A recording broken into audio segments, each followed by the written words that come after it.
L'exercice 2, exo d'application numéro 2.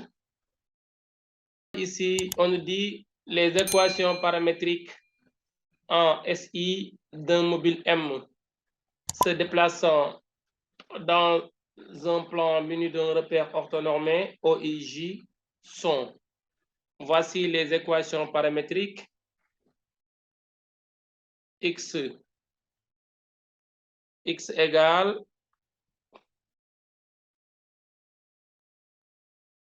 T plus 2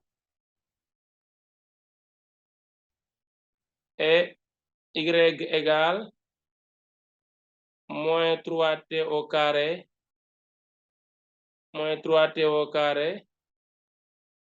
plus 5T plus 1. Voilà les équations paramétriques du mobile. La première question, c'est de déterminer la vitesse et l'accélération du mobile aux dates. La vitesse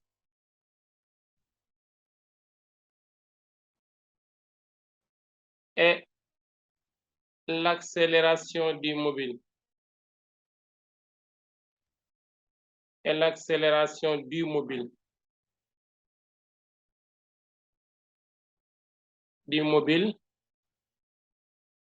Aux dates T1 égale 3 secondes et T2 égale 5 secondes. C'est la question posée. Alors, s'il demande de trouver tout court la vitesse et l'accélération, ici, il s'agit de la vitesse instantanée et de l'accélération instantanée. S'il veut avoir la vitesse moyenne, il va le préciser comme la troisième question où il demande de calculer la vitesse moyenne et l'accélération moyenne, si vous voulez. Alors, ici, pour la vitesse moyenne, pour la vitesse instantanée, excusez-moi, on a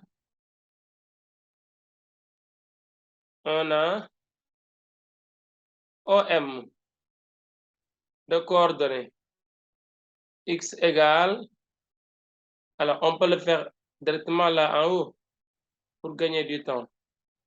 Ici, c'est le vecteur position OM, même si on ne le dit pas. Parce qu'on avait appris dans le cours que les composantes X, Y du mobile représentent les coordonnées du vecteur position. Alors, on a ici, par définition, la vitesse V égale dérivée du vecteur position suivant le temps t. C'est la formule de la vitesse V.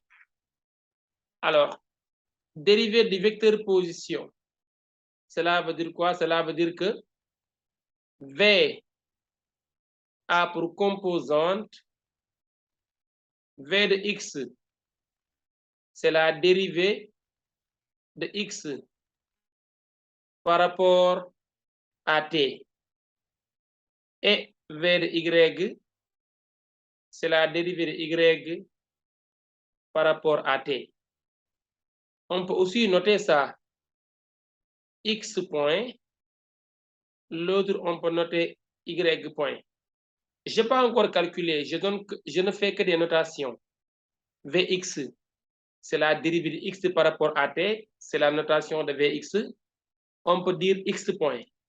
Vy, c'est la dérivée de Y par rapport à T, on peut dire Y point. D'accord? Donc, c'est ça, Vx et Vy. C'est bon? Alors,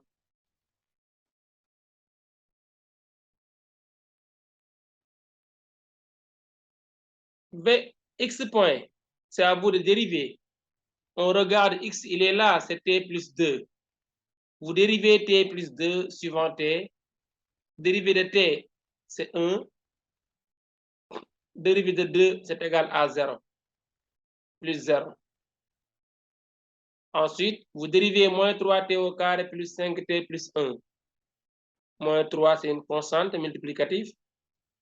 Dérivée de t au carré, c'est 2t, plus 5 facteur 2. Dérivée de t, c'est 1. Et dérivée de 1, c'est 0. Donc, en résumé, la vitesse v à tout instant a pour coordonnée vx égale 1 et vy égale moins 6t plus 5.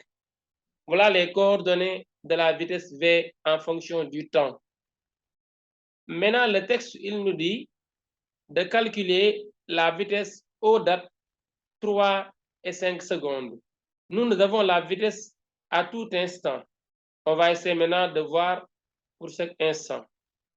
Si t égale 3 secondes, alors la vitesse v, si vous voulez, on peut appeler ça v3 ou bien v lorsque t égale à 3 secondes, a pour composante vx, c'est une constante qui ne change pas, c'est toujours 1. Vy, vous remplacez t par 3 secondes. C'est moins 6 fois 3 plus 5. Donc, ça me fait ici Vx 1, Vy, moins 6 fois 3, moins 18, plus 5, ça donne moins 13. Voilà les composantes de la vitesse à la date t égale à 3 secondes. Va pour coordonner ça. Mais lui, il ne demande pas les composantes, il demande la vitesse, autrement dit la norme du vecteur vitesse. Donc, entraîne ici V lorsque t égale à t, lorsque t égale à 3 secondes, V à la date t égale à 3 secondes est égal à la vitesse à la date, la vitesse à tout instant. C'est plutôt la norme de la vitesse, c'est la racine carrée de Vx au carré plus Vy au carré. Ça, c'est dans le cahier de cours. Ou, si vous voulez, on peut dire aussi, c'est en mathématiques, comment on trouve la norme d'un vecteur. Vous prenez les composantes de ce vecteur au carré. Donc, c'est racine carrée de x au carré plus y au carré. Ici, les vecteurs, les composantes sont vx et vy. Ça nous fait ici racine de 1 au carré plus racine de moins 13 au carré. Voilà la vitesse v. Alors ici, v à la date t égale à 3 secondes, c'est racine carrée de 1 plus 13 au carré. 13 au carré, vous calculez. 13 au carré, ça donne 169. Donc, la vitesse v, c'est racine de 170. Vous calculez racine de 170, vous donnez le résultat. C'est ça la vitesse v du mobile à tout instant.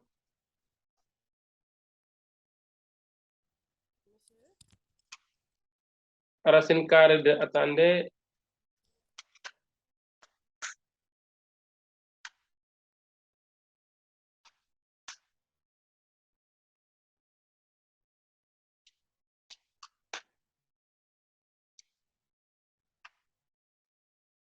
racine de 170 égale 13,04. C'est 13,04 mètres par seconde. Donc, la vitesse v demandée, lorsque t égale 3 secondes, c'est égal à 13,04 mètres par seconde. C'est ça la vitesse v du mobile lorsque t égale à 3 secondes. Maintenant, on continue. L'accélération du mobile à la date aussi t égale à 3 secondes. L'accélération du mobile. L'accélération du mobile. à t égale à 3 secondes. Monsieur? Bien, on peut continuer d'abord pour la vitesse. On calcule la vitesse à la date t égale à 5 secondes avant de passer à l'accélération. Comme ça, ce sera plus simple. Alors, à t égale à 5 secondes, la vitesse v, vecteur, lorsque t égale 5 secondes, a pour composante v de x, qui ne change pas, c'est 1 seconde, et là, ici, v de y, ça nous donne égal à moins 3. V de y, c'est moins 6, multiplié par 5, plus 5. Donc ici, v de x égale à 1 seconde, v de y égale à 6 fois 5, 30, moins 30, plus 5, ça donne ici moins 25, c'est ça, non? Donc, v, vecteur, lorsque t égale à 5 secondes, a pour composante, v de x1, ça ne change pas, v de y égale à moins 25. Voici la vitesse à la date t égale à 5 secondes. Donc, le vecteur vitesse. Donc, la vitesse v, c'est la racine carrée de 1 au carré plus moins 25 au carré. Donc, plus moins 25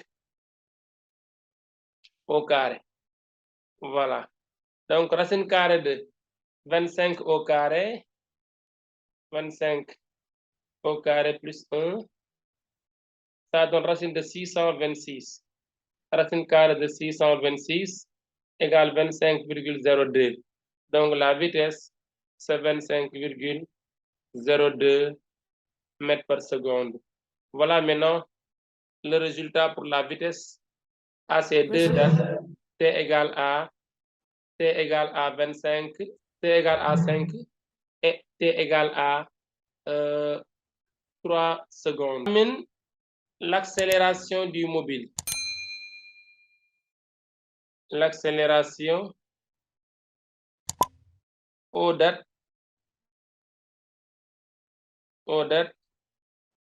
T1 égale 3 secondes et T2 égale 5 secondes. L'accélération A, par définition, c'est la dérivée du vecteur vitesse suivant le temps. Or, le vecteur vitesse suivant le temps a pour composante Vx égale, si vous dérivez ici t, ça donne 1, c'est déjà calculé quelque part. Vy égale 3 fois 2 moins 6, moins 3 fois 2, moins 6t, plus 5, li moins v. Donc, l'accélération A de t, accélération à tout instant, a pour composante ax, c'est la dérivée de vx, suivant t, ça c'est juste une notation. Et dérivée de vx égale 0 parce que vx égale 1. Et l'accélération AY, c'est la dérivée de vy suivant t. Or, dérivée de vy égale à moins 6 plus 0. Ainsi, l'accélération instantanée a pour composante ax égale 0, ay égale moins 6. Accélération, la norme de A, c'est racine carrée de 0 au carré plus moins 6 au carré égale racine de 36 égale 6 mètres par seconde au carré. Donc, A égale 6 mètres par seconde carré. Ainsi, quelle que soit la durée t, A ne varie pas parce que le résultat ne dépend pas de t. Quel que soit t, A égale constante égale à 6 mètres par seconde carré. Que ça soit T1 ou T2, 3 secondes ou 5 secondes, on aura la même accélération Ce qu'il faut comprendre, c'est ça. C'est bon? Alors, Oui. si on passe à la deuxième question, il nous dit, à quelle date le mobile passe-t-il au sommet de sa trajectoire? En déduire sa vitesse à cette date. On efface là. Monsieur, Oui. quand on calcule l'accélération, on calcule ça avec n'importe quel t. Ou Ah, bien c'est on a déjà calculé constant, avec ça ne dépend pas T1. de t. Ça veut dire que pour Ah, n'importe quel t qu'on te donne, l'accélération reste la même, ça ne change pas. D'après l'exercice. Mais ça pouvait changer si ça dépendait de t. On allait maintenant faire varier t dans le résultat. Mais ici, le résultat ne dépend pas de t. Donc, c'est pourquoi l'accélération reste la même pour n'importe quel t. d'accord. Voilà.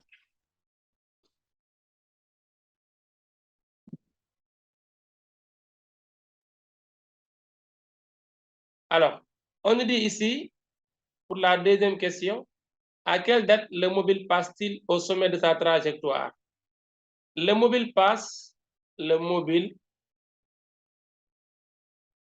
au sommet,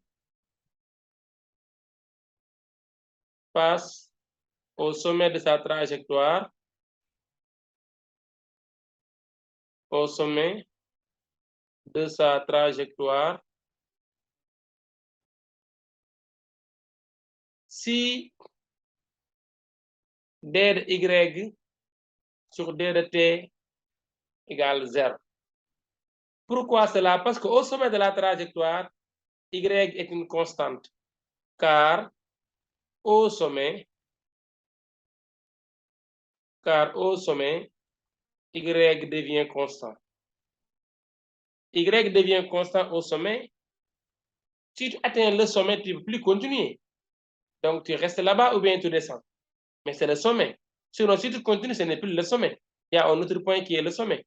Donc, au sommet, y est une constante. Donc, sa dérivée est nulle.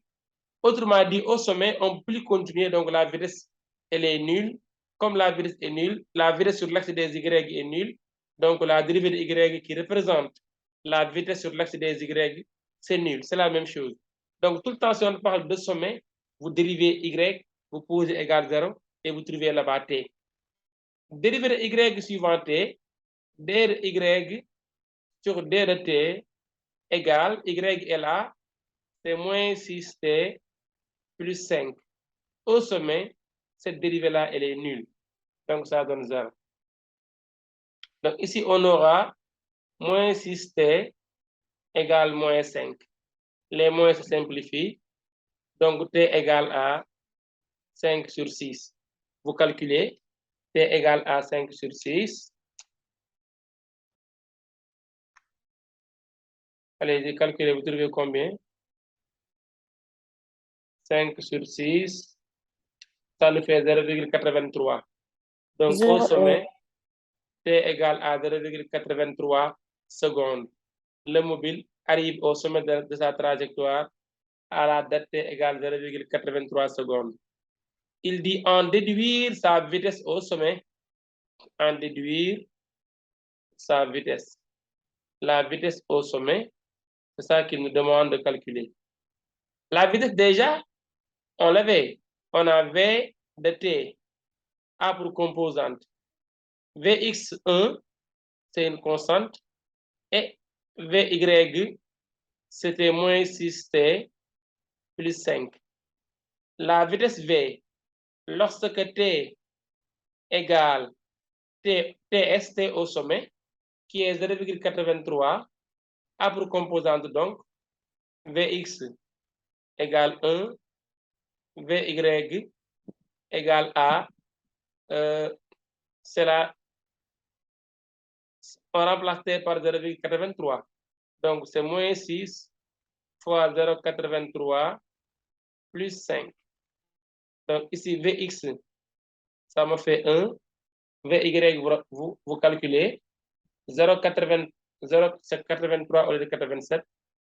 Donc, 0,83 fois 6 fois moins 6 égale moins 4,98. moins 4,98 plus 5, ça me fait moins 0,02. Donc ici, c'est 1, là, c'est moins 0,02. Voilà la vitesse, les composantes de la vitesse au sommet. Donc V, c'est la racine carrée au carré de ses composantes. 1 au carré plus 0,02 au carré. Voilà maintenant, et vous aurez la vitesse au sommet de sa trajectoire.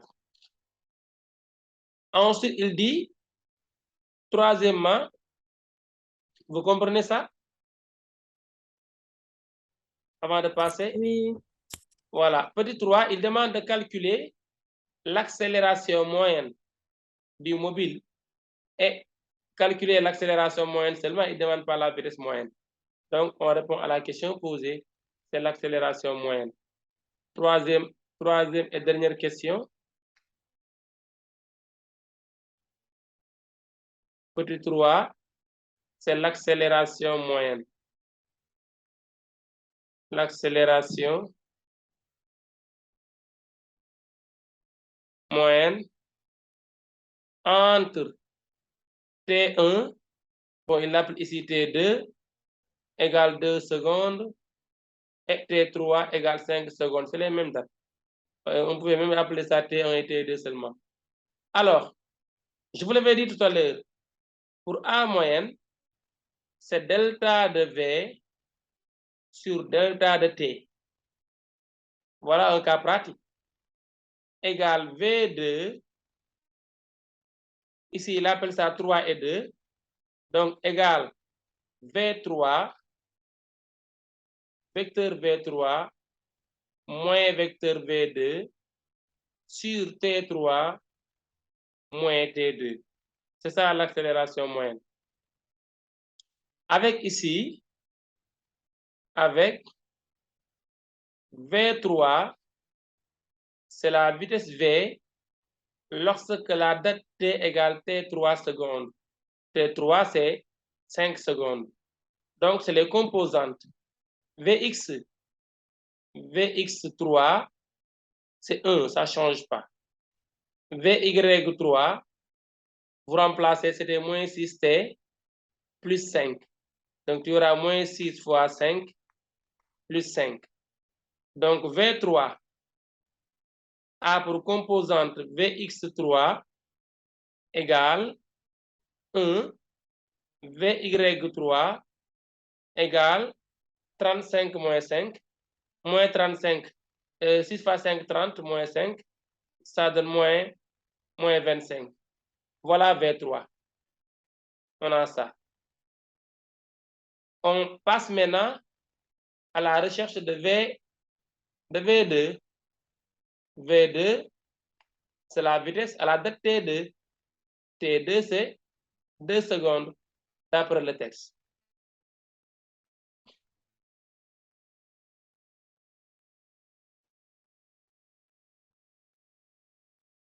Alors ici, V2, c'est la vitesse V à la date T égale à T2. Donc V2 a pour composante Vx2, c'est une constante, il ne change pas. Et Vy2, c'est moins 6 fois 2 plus 5.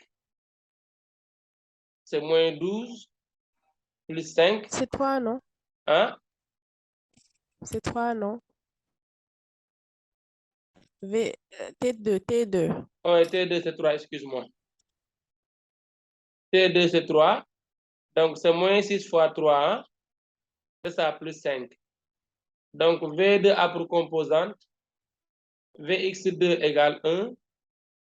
Et ici, Vy2 égale à moins 8. 18 plus 5, c'est moins 8. Moins 8. Donc, l'accélération moyenne égale, vous remplacez maintenant, faites la différence. X va avec X, Y avec Y. X ne change pas, donc c'est 1 moins 1 fois I. Plus Y, c'est... attendez, excusez-moi. Prenons d'abord par étape. Donc, V2. V2, ça donne V3 d'abord. C'est V3 moins V2. V3, c'est 1I moins 25J. C'est ça, V3. Moins 25. Ça, V3. Moins. Monsieur, Oui. vous pouvez mettre les... Avant de remplacer ça. Je ne remplace pas. Je fais juste V2 moins V3. V3 moins V2. Ah. Bon, vous voulez la formule d'abord? Je vous rappelle la formule. Oui. Si vous voulez. Donc, c'est V3 moins V2 sur T3 moins T2. V3 avec ici, si vous voulez, on donne les détails. Avec V3 égale I moins 25J. I, c'est 1I, composante sur l'axe de I. 25, c'est moins 25, c'est la composante sur l'axe de J. Et V2, elle aussi, c'est égal à I moins 8J. Voilà les deux vitesses. Je remplace maintenant. A moyenne égale V3, c'est I moins 25J moins V2, c'est I moins 8J. T3, c'est 5. T2, c'est 3. Du coup, A moyenne égale I moins I égale 0. Moins 25 plus 8 égale moins 17. Donc ici, ça donne moins 17 J. 5 moins 2, 5 moins 3, ça me fait 2. Donc voici l'accélération moyenne du mobile. Alors, 17 sur 3, 17 sur 2, ça donne 8,5. Donc A moyenne égale moins 8,5 J mètres par seconde carré. Voici le vecteur accélération moyenne, donc c'est moins 8,5 J, ce qui met fin à l'exercice numéro 2.